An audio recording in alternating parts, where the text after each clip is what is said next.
வணக்கம். வணக்கம் சொல்வது உங்கள் திருஞான சம்பந்தம் கும்பகோணத்திலிருந்து. நமது தமிழ்ச்சித்தர் யூடியூப் சேனலுக்காக குரு பெயர்ச்சி அதன் சிறப்பு பலன்களை உங்களுக்கு வழங்க இருக்கிறேன். குரு பகவான் நவக்கிரகங்களிலே முதன்மை கிரகமாக வழங்க இருக்கக்கூடியவர் குரு பகவான். அவர் முழு சுபர். இது உங்களுக்கு எல்லாருக்கும் தெரியும். சரிங்களா? அதன்படி ஒரு திருமணம் நடைபெறுவதாக இருந்தாலும் சரி, சுப நிகழ்ச்சிகள் எது நடக்கிறதுனாலும் குருவை தான் நம்ம குரு பலம் இருக்கா அப்படின்னு தான் பார்ப்போம். ஒரு திருமணம் ஆரம்ப காலம் வந்ததுனாக்கா, திருமணம் ஏற்பாடு பண்ணோம்னாக்கா, குரு பெ குரு நல்லா இருக்கா ஒரு பையனுக்கு, அந்த பொண்ணுக்கு குரு நல்லா இருக்கா அப்படின்னு தான் கேட்பாங்க. ஏன்?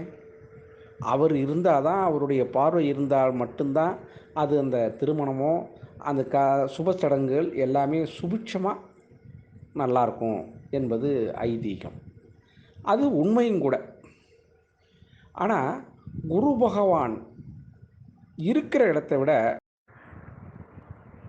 பார்க்கிற பார்வையில் தான் குரு பகவானுக்கு பலம் அதிகம். அதுதான் சிறப்பும் கூட. அவர் எந்த இடத்த பார்க்குறாருன்னா, 5ஆம் இடம், 7ஆம் இடம், 9ஆம் இடம் இதை பார்க்குறார். அவர் இருக்கிற இடம் அவ்வளோ திருப்தியாக இல்லைனாலும், அவருடைய பார்வைப்படும் இடங்கள் இருக்குது பாருங்கள், அது புனிதப்படும். எவ்வளோ பிரச்சனை இருந்தாலும் தீர்ந்துடும். சரிங்களா? அதுதான் குரு பகவானுடைய பலாபலன்கள். குரு முழு சுபர். சரிங்களா? அவர் யாரோட சேர்ந்தாலும், ஒரு சரியில்லாத கிரகத்தோடு சேர்ந்தாலும் சரி, அதாவது பாவரோடு சேர்ந்தாலும் சரிங்க, அந்த பாவரையும் மாற்றக்கூடிய தன்மை பெற்றவர் குரு பகவான். அதன்படி சுவரோடு சேர்ந்தால் இன்னும் கொஞ்சம் பவர் கூட, பாவரோடு சேர்ந்தால் இன்னும் கொஞ்சம் அந்த பாவரையும் திருத்தி நான் நல்லது செய்கிறேன்னு சொல்லுவார், செய்வார். அது மாதிரி தன்மை மிக்கவர் அவர். இதுகாலம் மேஷ ராசியிலே இருந்துகிட்டு இருந்தார். இப்போ ரிஷபராசிக்கு போகிறார். என்னைக்குன்னா 1/5/2024 முதல் 11/5/2025 வரை ரிஷபராசியிலேயே தங்கி 5ஆம் பார்வையாக, அங்கே ரிஷபராசியிலிருந்து 5ஆம் பார்வையாகவும் 7ஆம் பார்வையாகவும் 9ஆம் பார்வையாகவும் பார்வையை செலுத்தப் போகிறார். அப்படி அவர் செலுத்தக்கூடிய பார்வைகள் எந்தெந்த இடத்த பார்க்குதுன்னா, ரிஷபராசி அவர் இருக்கக்கூடிய லக்னம், அதிலிருந்து 5ஆம் பார்வை கன்னியை பார்க்கிறார். 7ஆம் பார்வையாக விருச்சிக ராசியை பார்க்கிறார். 9ஆம் பார்வையாக மகரத்தை பார்க்கிறார். ஆக இந்த 3 ராசிகளை அவர் பார்க்கிறார். அந்த 3 ராசிகளும் புனிதப்படும். சரிங்களா? அப்போ ரிஷபராசி எப்படி ஆகும்? அதை இந்த பலனில் சொல்கிறேன், கேளுங்க. இருந்தாலும் இதுதான் குரு பெயர்ச்சியோட அமைப்புங்க. இப்படி தான் பார்க்கணும். இப்போ மேஷத்துக்கு பார்க்குறோம். முதல்ல நம்ம மேஷத்தை தான் பார்ப்போம், கடைசியாக தான் மீனத்துக்கு பார்ப்போம். சரிங்களா? காலசக்கரம் இப்படி தான். முதல் சக்கரம் ஆரம்ப புள்ளி எதுனாக்கா மேஷம்தான், கடைசி புள்ளி எதுனாக்கா மீனம்தான். இதுதான் உண்மை நிலை. சரிங்களா? இதன்படி தான் நம்ம பலாபலன்கள் எடுக்கணும், கொடுக்கணும். அதன்படி மேஷராசியிலே அவர் இதுகாலம் இருந்துகிட்டு இருந்தபோது அவங்களுக்கு ரொம்ப படாதபாடு தான் படுத்திக்கிட்டு இருப்பார், இருந்திருக்கணும். அதை அந்த ராசியில் சொல்லும்போது சொல்கிறேன். குரு பகவானுடைய பார்வைகள் அங்கங்கே படும்போது அந்த இடம் புனிதமடையுதுன்னு உங்களுக்கு சொன்னேன். அது உங்கள் ராசிக்கு எத்தனாம் இடம் நல்லா பார்க்கணும், நல்லா புரிஞ்சுக்கணும். இப்போ இப்போ மேஷ ராசிக்கு வந்து அது எத்தனை இடம் வரும்? 6ஆம் இடம், 8ஆம் இடம், 10ஆம் இடத்த பார்க்கும். அது மாரி ஒவ்வொரு ராசிக்கும் மாறி மாறி தான் பார்க்கும். அத நான் விளக்கமா சொல்றேன் கேளுங்க. சரிங்களா? குரு பலன் யார் யாருக்கு கிடைச்சிருக்கு? குரு பலன் வந்தா என்ன செய்யலாம்? எல்லாமே விரிவா பார்ப்போம். இப்ப நம்ம வீடியோக்குள்ள போலாங்களா? அதுக்கு முன்னாடி நம்மளோட தமிழ் சித்தர் யூடியூப் சேனலை லைக் பண்ணுங்கள், ஷேர் பண்ணுங்கள், சப்ஸ்கிரைப் பண்ணுங்கள். ஒரு முறை பெல் பட்டனை அழுத்தி உறுதிப்படுத்துங்க. உங்களுடைய எண்ணங்களையும் கருத்துக்களையும் கமெண்ட்ஸில் சொல்லுங்கள். அப்போ தான் நம்ம கொடுக்குற ஆடியோ வீடியோ உங்களுக்கு உடனுக்குடன் கிடைக்கும். சரிங்களா?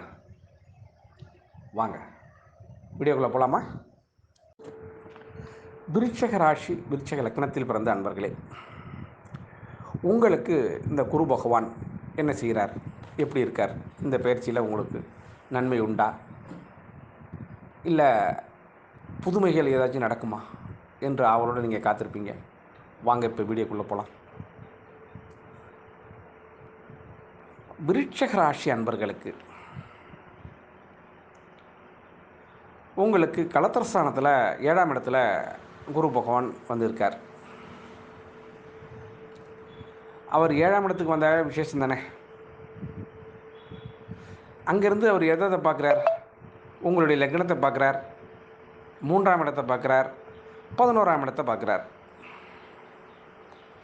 3ஆம் இடம் முயற்சி ஸ்தானம், 11ஆம் இடம்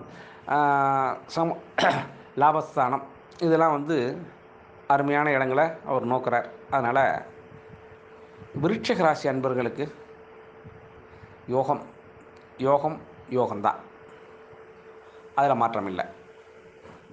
இந்த ஒரு வருஷத்துக்கு உங்களை பிடிக்க முடியாது. ஆமாம், நீங்களே ராஜா, நீங்களே மந்திரி, நாடும் நீங்களே, மக்களும் நீங்களே. ஆமாம், எல்லாம் உங்களுக்குள்ளேயே அடக்கம். விருட்சக ராசி, விருட்சக லக்னத்தில் பிறந்தவர்களுடைய வாழ்க்கை உலகமே கிட்டத்தட்ட சொல்லப்போனால் உங்களுக்குள்ளே அடக்கம். அவ்வளோதான். அது ஒரு வரி செய்தி. பழைய பிரச்சனைகள்லேருந்து சுத்தமாக விடுதலை ஆயிடுறீங்க. கடன் வழக்கு இது எல்லாம் இனி இருக்காது. வெற்றி முகத்துக்கு வழி விட்டுட்டீங்க. வெற்றி முகம் உங்களை தேடி வந்துடுச்சு. இது ஒரு நல்ல விஷயம். அடுத்தபடியாக உங்களுக்கு திருமணம் நடக்காத ஆண் பெண் அவங்களுக்கு திருமணம் கைகூடும். அதில் மாற்றம் இல்லை.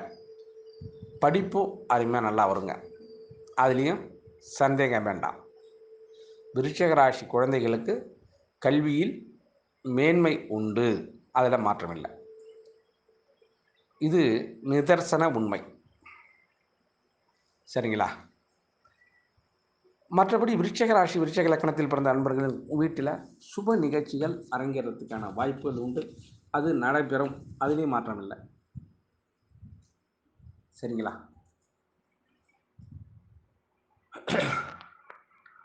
இப்போ உங்களுக்கு 9ஆம் இடத்துல குரு இருக்கார், அப்படி தானே சொன்னேன்? விருட்சக ராசிக்கு 7ஆம் இடத்துல குரு. 7ஆம் இடத்துல குரு இருக்கும்போது உங்களுடைய நிலவரம் எப்படி இருக்கும்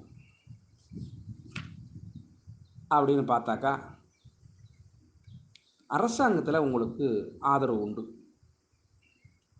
ஏதாச்சும் லோனு கேட்டிருந்தீங்கன்னா லோனு கொடுப்பாங்க. இல்லை வெள்ள நிவாரணமாவது உங்களுக்கு வர்றதுக்கான வாய்ப்புகள் உண்டு.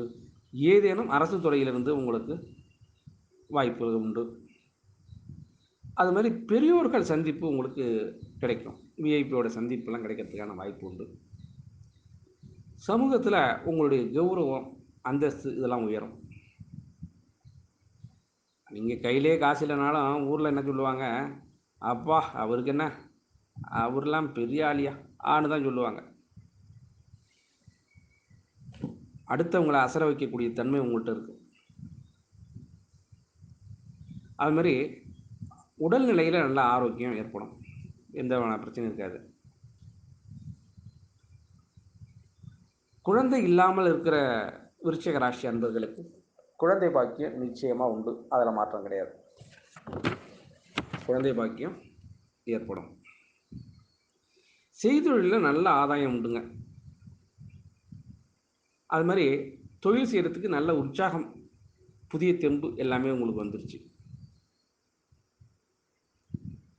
உயர் அதிகாரிகளுடைய ஆதரவு கிடைக்கும் பணி செய்கிறவங்களுக்கு. சிலருக்கு பதவி உயர் கிடைக்கும், ஊதிய உயர்வு கிடைக்கும். கணவன் மனைவி உறவு மட்டும் ரொம்ப சிறப்பாக இருக்கும். உங்களுடைய குழந்தைகள் உங்களுக்கு கட்டுப்படுவாங்க. இப்போ நிறைய வீட்டில் பாருங்கள், குழந்தைகள் பிரச்சனை தான் பெரிய பிரச்சனையாக இருக்குது. எல்லாம் சரி, இந்த கிழவங்கெல்லாம் கூட அடைக்கப்படாமல் இருக்குது, இந்த புள்ளியோட அடக்க முடியலன்னு தான் வருத்தப்படுறாங்க. சொன்ன பேச்சு கேட்க மாட்டாங்கன்னு அதே பிரச்சனை தான். புருஷன் முன்னாடிக்குள்ளேயே இதுதான் பிரச்சனை ஓடிக்கிட்டு இருக்கு. ஆனால் அந்த பிரச்சனை உங்களுக்கு இருக்காது. தாய் தந்தையின் கட்டளையை மீறாத குழந்தைகளாக இருப்பாங்க, அதில் மாற்றம் இல்லை.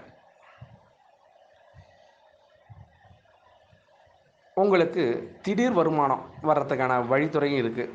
யாருக்கு? விருட்சிக ராசி, விருட்சிக லக்னத்தில் பிறந்தவங்களுக்கு திடீர் வருமானம் வருவதற்கான வாய்ப்புகள் உண்டு. எங்க லாட்ரியும் இல்லை, பரிசு கொடுக்கறதுக்கும் வழி இல்லை. இப்படி சொன்னால் எப்படி? அதாங்க திடீர் வருமானம்னா வேறு என்ன சொல்லண்ணா, ரோட்டில் போயிட்டுருக்கும்போது ஒரு பண்டிலாக பணம் கிடக்கலாம், அல்ல நிலத்தை உழுது வேலை செஞ்சுட்டு இருக்கும்போது அதில் ஒரு கிண்ணத்தில் ஒரு டவரா செட்டில் அப்படியே உள்ளார ஒரு குத்து நகை, ஒரு 50 பவுன் 100 பவுன் அது மாதிரி கூட கிடைக்கலாம். அதுக்கான வாய்ப்புகள் உண்டு. அதனால் உங்களுக்கு நல்ல யோகம் இப்போ வந்துடுச்சு. அதன்படி செயல்படுங்க. அருகில் உள்ள குரு பகவானுடைய ஆலயத்துக்கு சென்று வாருங்கள். அப்படி போய் வந்தீங்கன்னாக்கா உங்களிடம் உள்ள மற்ற பாவ கிரகங்கள் கொஞ்சம் அச்சத்தை ஏற்படுத்தும். அதனால் அது ஒரு நன்மையை பயக்கும் உங்களுக்கு. சரிங்களா? அதனால் இதை மட்டும் பார்த்துங்க. இதில் ஏதேனும் சந்தேகம் இருந்தால் கீழே கொடுக்கப்பட்டுள்ள வாட்ஸ்அப் எண்ணுக்கு உங்களுடைய கேள்வியும் உங்களுடைய ஜாதகத்தையும் அனுப்பி வைங்க. உங்களுக்கு தக்க பதில் உடனே வழங்கப்படும் என்பதை மீண்டும் உங்களுக்கு ஞாபகப்படுத்தி, உங்களிடமிருந்து விடைபெறுவது உங்கள் திருஞான சம்பந்தம், கும்பகோணத்திலிருந்து. வாழ்க நலமுடன். ஈஸ்வராய நமः.